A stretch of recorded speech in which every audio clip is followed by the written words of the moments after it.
Yeah. It was British films, and the choices were Snatch, which was yours, Simon. Yes. Shaun of the Dead, which was Dean's and mine. Mine was 28 Days Later, and John's was Trainspotting. Yes. He wasn't happy, was he, John? Again. He's not happy with his vote system. He's not happy, is he? He's just not a happy man. He'll win one eventually. He may even win this one, and he's not even willing to argue for it. Has he picked one yet? We'll do that in a minute. We haven't thought of it. We'll do our review and then we'll do it. Oh, right. So Shaun of the Dead won by a landslide, and rightly so. It is a fantastic film. I didn't realise how old it was. 2004. I know. yeah. 2004. That's a long time ago now. I was thinking, oh yeah, it's about 8-9 years ago, but it's over 8-9 years ago. But it's a proper British film, isn't it? Yes. And the whole let's get to the pub and everything about it. And there's a little Easter egg, remind me to tell you. I noticed an Easter egg at the end. So, general thoughts, Si, what did you think? Don't give it all out, but what, Brilliant. There you go. Absolutely brilliant. I loved it. From first time I watched it, second time, same again. Loved the whole comedy zombie factor. Mm-hmm. Dean? The only thing I like about it, right, is that right from the start, it really feels like a British film. Yeah. You can see the British streets, the British cars, the British shops. Yeah. And I just you can relate to it straight away. Exactly.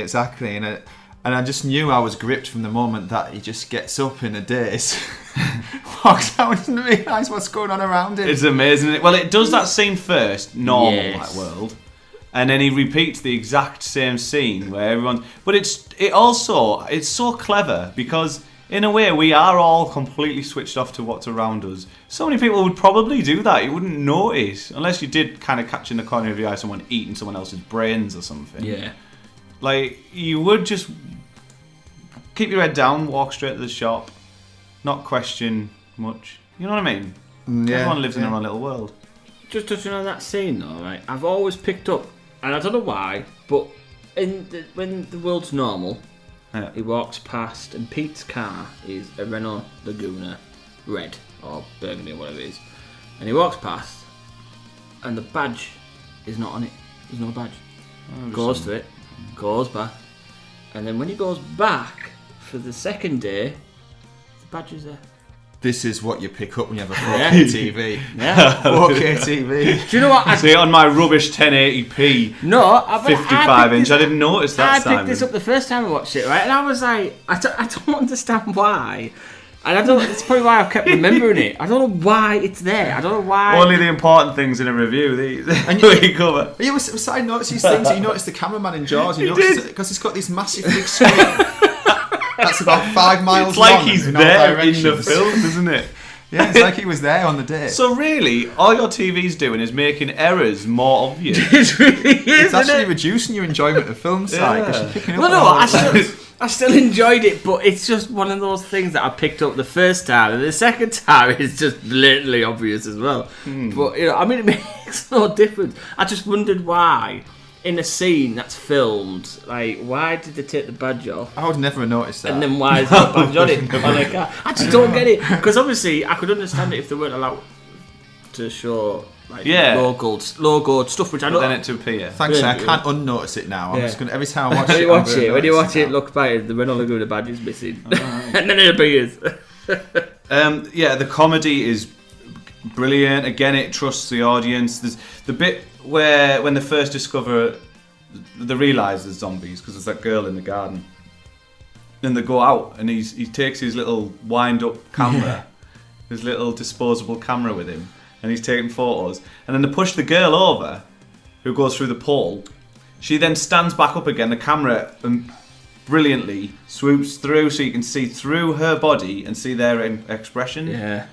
And then you just hear him winding the camera back up. It's just little comedy bits like that just make this film. I love that point as well. And I love that point where when they go through Simon Pegg and Nick Frost, instantly, it's Nick's face where he's and he bites his lip and he's looking oh damn, and Simon's Whoa, what have I done? So that sort of thing. But yeah, that chemistry that them two have got, really you can tell like they're like well. best mates, can't you? And like you said, there's certain bits in it that remind you of how we used to be when you used to like live around my house. Personal comedy gags, I'm going to call it, where you can relate to some of their gags. Yeah. Where you think, oh yeah, we've done that before. Sorry, Simon. Yeah.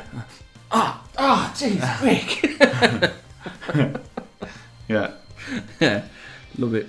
In the bar scene as well, when they're in the bar, and then all the other zombies turn up. When he goes and gets his parents as well, with Queen blasting out over the and you think, and you think he's going to save his parents when you watch it the first time.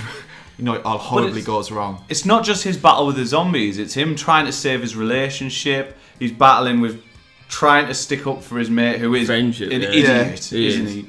And you think his friends, are going to make it. You think, he's going to kill these characters that are all going to make it, but then, it doesn't always go the way you think it's going to go throughout the movie with his parents, his friends. It's the way I think of life as well, right? You're stuck in a mundane, just kind of going to work, doing it, going home, like repetitive nature, and then something like that happens, and he becomes who he needs to be. Like, he's a leader, isn't he? And he wins back his girlfriend and stuff.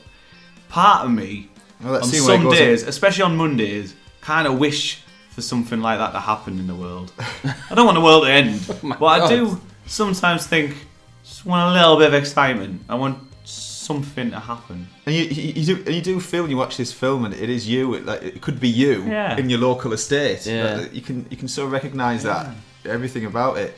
When he goes and gets his girlfriend, like you said, he has his cricket bat, doesn't he? And he's running up to the window. He's just going, whacking her over the head. And the car with the dad. Yeah, and then again the relationship with his stepdad, played by Bill Knightley. That's it. I love him as an actor, and even in Love Actually, he's like one of my favourite characters in there. He's just got them faces that was made for comedy, you know. Edgar Wright, though, the director, he just knows how to make a good film. I mean, I know this is the first of his Cornetto trilogy, and the second one, Hot Fuzz, I still really like. World's End was a bit weaker for me, but then Baby Driver's amazing, which isn't obviously part of this trilogy. But he's such a good director, quick, sharp, clever. Such a good film. Definitely. And right at the end on the news, I heard them say rumours that it was caused by rage-infected monkeys have been proven incorrect or something. Now, my choice of film was 28 Days Later. What started the virus and everything was rage-infected monkeys, and it was a nod to that film, and I thought that was a nice little Easter egg. There's probably a lot more Easter eggs in there, like a disappearing car manufacturer badge. Yes. Loads of little Easter eggs in there, which I probably missed, but you know, he dots his films with little Easter eggs. He does. He likes stuff like that as well. He even said that in an interview, likes Easter eggs. Yeah. There's something about films like that I really enjoy, just where it is just normal people going about their everyday lives, and all of a sudden just shit just happens. It all just kicks off. Yeah, it was really good. So, out of 5, it's only fair. You won, Dean. So you choose. What would you reckon? Out of 5, I'm gonna be patriotic. I'll give it a 5. I'll give it a 5 actually, because I don't think it did much wrong for what it was.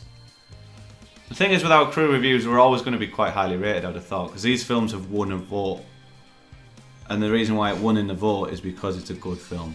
People enjoyed it. So, I agree, 5 out of 5, because for a comedy, it's exactly what I wanted it to do. Completely agree. 5 again. Lovable characters, great story, plot line, brilliant. Definitely worth the 5. So it brings us on to next week's. Now, if you were listening to this on YouTube, we don't go into it on YouTube. Jump into the podcast. Thank you very much for listening. I've been Rick. I've been Simon and Toronto. Big D. Big D. Big D. See you later. Bye.